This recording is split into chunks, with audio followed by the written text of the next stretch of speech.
Thank you, Advancement Courses, for sponsoring today's show. Stay tuned for how to save 20% on online professional development.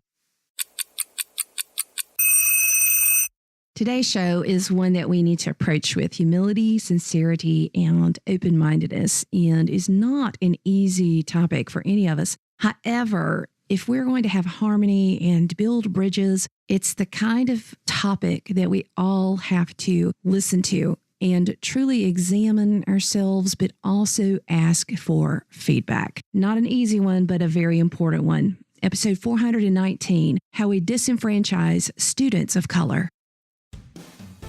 The 10-Minute Teacher Podcast with Vicki Davis.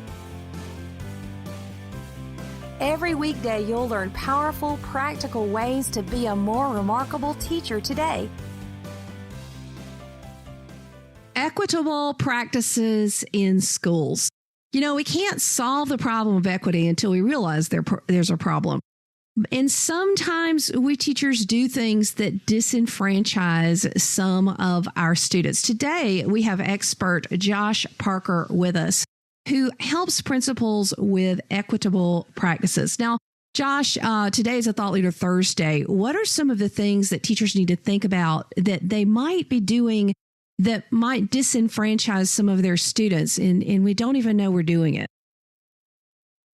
Thank you for having me. And I think what's important to understand is that teaching isn't a neutral act. And I think the first thing that teachers have to think about is, what type of history and what type of bias do I have when I come into a school and when I come into a classroom? Because that often impacts the decisions that are made within a classroom. For example, when I first started teaching, I thought that just because I was a Black teacher, that I was able to teach Black kids really, really well. Well, I brought in my bias from a middle class sort of background into a class that was Title I. And so I had so many assumptions about what they could do that lived in me, but I was unaware of. And that actually impacted the decisions that I made with my kids to actually access the type of instruction they needed to make improvements. So I had to understand that I brought in things into a classroom from my own personal history that really impacts essentially what I allow kids to do. When I began to surface that and I began to really confront that, I started learning how to counteract what I'm doing, because we can do things with good intentions and still have bad outcomes. And so if that happens, the question is, what do you do to see what is happening in the space between what I intend and what I'm actually doing, which may be causing some of the bad achievement outcomes? And so that's the process that we do at Unbound Ed at our institutes and also through some of our programs. And it's really important. Okay, so what are some things that we might be doing? What are some things you've seen? Can you give us an anecdote or a story to help us kind of understand what this looks like? And because we know that kids are we know that kids are disconnected. Yep. We know that there are kids who are not connecting with the teachers, but we also know that we all have a background just by being a human. We're just one person. That's right. Yeah. That's right. And what's important to note is that America has had a very complicated and at times very harrowing relationship with race and racism, and that is something that we have to be aware of and cognizant of, and what part we play in that narrative. And so here's what I've seen. I've seen schools and classrooms where the teacher would unconsciously gut the complexity out of a task in a school in a classroom full of Black and brown kids. And so they would say, here's the question. The question is a great question. It's rigorous, at grade level, it's aligned to the standards. And then about a second later, when there is a hint of frustration or some confusion or even none of that being present, the teacher will rephrase the question and make it simpler than its intent. I've seen that over and over again. I've seen classrooms where the teacher will have an assignment or a task that requires kids to read, but won't let the kids read independently, and instead read all the text to the children. And the question you have to ask yourself is, how can kids get better at reading if they aren't reading? And those are just two examples of things that I've seen that really reduce the complexity for our kids and doesn't allow them to actually practice the skills needed to be better. Well, and people know when they're being talked down to, don't they? Yes. And you know what? I'm glad you said that, because I've seen students have many breakdowns, emotional breakdowns inside classrooms where this instruction is happening, and there's nowhere for them to go. And so they experience the trauma of knowing that they're not getting the instruction they deserve, or not being allowed to freely express their misunderstanding and get the help they need. And they sometimes suffer inside emotionally. You can see it, but they literally have no recourse. And it's heartbreaking to see it. And so that's why we have to we as educators have the power to really improve student achievement for so many kids. But we have to be able to look at our own bias and then change our practice to make sure that we're not unintentionally doing things that cause disparate outcomes. So how do we find the bias? I mean, I have a very unique, diverse classroom, and it's challenging. And I don't know the background. I can't look at a student and look at their skin color and know which class, I don't know any, because we obviously shouldn't be judging, by skin color, but we know that there's different cultures in our classroom. How do we examine ourselves for bias and work to reach every child? Well, the short answer / plug is that on the unbounded.org website, there's a bias toolkit that takes you through an entire process, right? But there's a couple of things you can do even now. The first is to acknowledge that we bring in bias in how we teach and how we instruct and the things that we say. Right. That the first is acknowledge that there is bias happening, whether or not you acknowledge it or not, or are conscious of it, it's actually happening. The second thing is to really explore your practices with students of color, other students too, but specifically with students of color and students that have been impacted by poverty. What do you allow them to access grade level content? And if they have unfinished learning, what are the ways in which you bring them to a place where they can consistently practice grade level skills?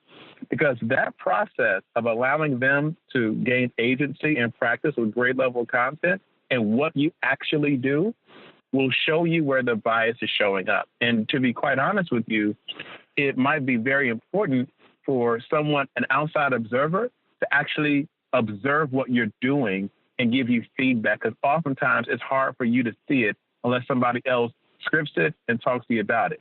All right.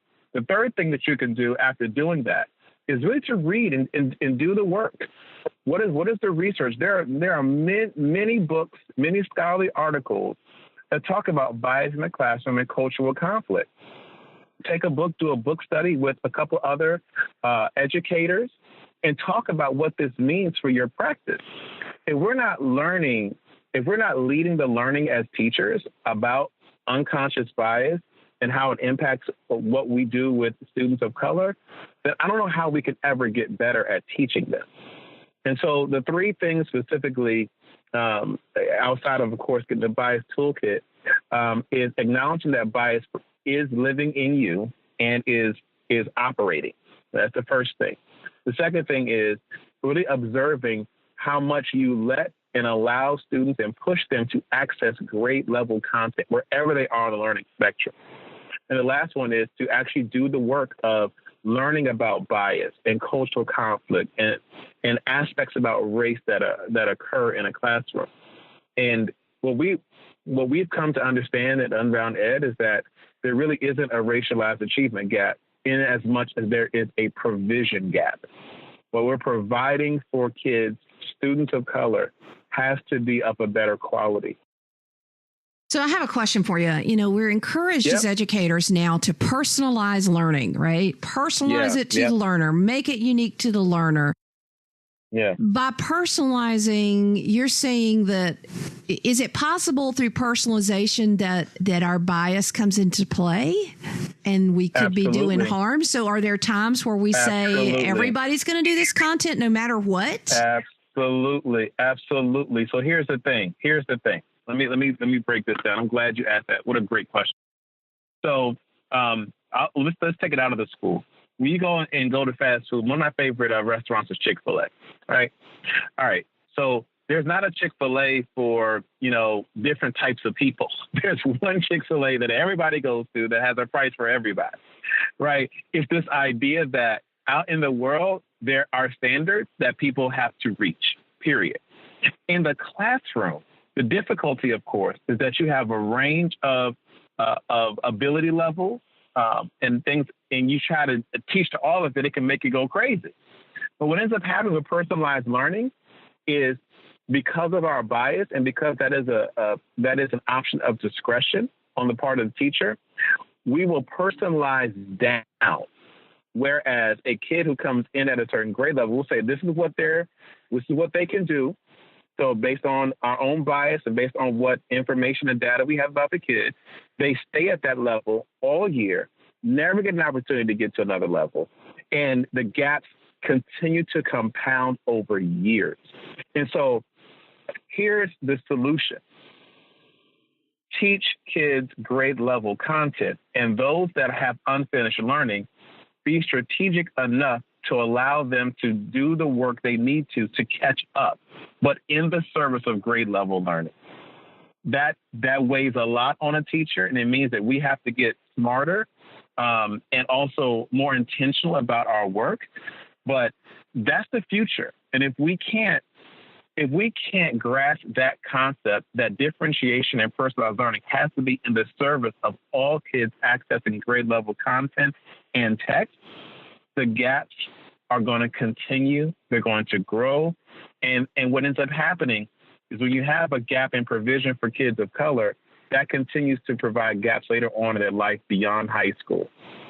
Reading gaps and provision gaps turn into life gaps. And that's really, really important. And, Josh, we're looking at, a lot of people dream of the day in education technology where every kid can have their own personalized school, personalized playlist. So they might be on, at one level in chemistry and another level in their English and language arts. And but there is this issue of bias here.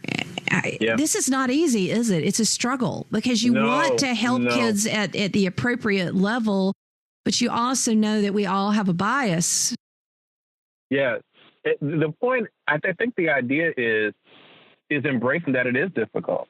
I remember one of the first steps is that existing that bias is operating is the first step to making it actually less difficult. I think James Baldwin said, not everything that's faced can be won, but nothing can be won until it is faced. And so this notion that there is difficulty, but us even acknowledging the difficulty and attempting to do it is important. And the last thing I'll say is personalization, differentiation is a great concept. But when we add bias, when we add our own history and what we think kids can do, it ends up being a limit. Personalization and differentiation has to be in the service of grade level and above learning. If it isn't, then I'm not sure how kids ever catch up. Or on the other side of it, how they ever advance if they already are at grade level. Well, and when a child is so far beyond, at some point, somebody, hopefully in administration, steps back and says, not only why, but how can we prevent this from happening? I mean, here's the thing is when you make a mistake, it becomes a criminal. It becomes horrible when you keep repeating it. We all make mistakes. We're human. The question is, are we going to make a mistake? Are we going to learn from it? And are we going to change things to make it better? Because these are children. That's right. I've heard it said once that a mistake repeated more than once is a decision. And so I think I agree with parts of that. But the most important thing is, like you said, let's not repeat the same thing. If we know this doesn't work, I'll go back again to what I said earlier. If we have good intentions, but color-coded outcomes that are disparate, and there's something missing here. We can't rest on good intentions if the outcomes continue to be color-coded. That's a problem. And we have to be honest about it. And that honesty, by the way, returns us to the principles of this country of freedom and opportunity in the pursuit of happiness. Yes, but we can't get there unless we're honest. And as Martin Luther King said, I have a dream that one day this nation will rise up and live out the true meaning of its creed. We hold these truths to be self-evident that all men are created equal. Absolutely. That's right. I have another quote to share from Ken Blanchard. He said, in leading at a higher level, that great organizations have a deep and noble sense of purpose, a significant purpose that inspires excitement and commitment. And I think that to me, this comes to the core nobility of teaching, that we want every child to have the opportunity to learn. And when we are the obstacle, we either have to be willing to get out of the way or to no longer be the obstacle. And I think as an educator who wants to stay in this profession, I have to make a decision that I'm going to learn and become better. Thank you, Josh. That's right. Thank you so much. Start off the new year strong by planning your professional development with advancement courses. They offer over 200 online graduate-level PD courses in 19 different subject areas for K-12 teachers just like us. And because they're online and self-paced, you can take them anywhere and anytime with up to 6 months to complete. The courses are available for graduate credit through CAEP and regionally accredited university partners, or for continuing education units that meet your state requirements. They're a terrific way to get your PD done, and the courses really focus on creating practical products that you can use in your classroom the next day. Right now, my listeners and blog readers can save 20% off each course with the code COOL20. That's just $120 per graduate credit hour, or $160 for 50 clock hours. So go to advancementcourses.com/coolcat and learn more and use the coupon code COOL20. Never stop learning. Thank you for listening to the 10-Minute Teacher Podcast. You can download the show notes and see the archive at coolcatteacher.com/podcast. Never stop learning.